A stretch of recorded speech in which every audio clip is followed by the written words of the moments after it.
Good morning mga kadiskarte. Ngayong araw pupunta tayo Marikina. Napakasarap bumiyahe ngayon kasi napakaluwag dahil holiday ngayon. Ang sarap bumiyahe. Tara samahan nyo ako.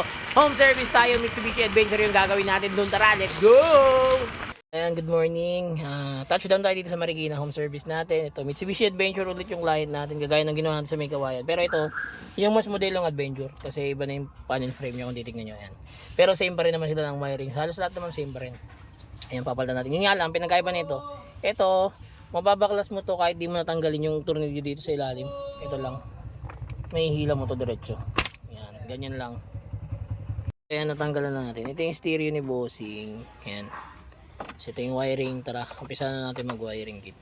Tapos na tayo mag-install yan. 7 inches Android yung kinabit natin. Ito yung Apple CarPlay na tinatawag natin mga Bossing. Ayan.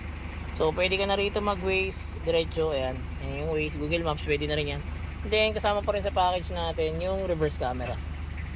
Yan, yung ginamit natin reverse cam dito yung stock ng Adventure ni Bossing. Actually, deads na yan kanina pero binuhay natin ulit siya. Yun yung ginamit natin. Tapos ito yung CarPlay, tapos ito yung pinaka yan. Android natin, ayan.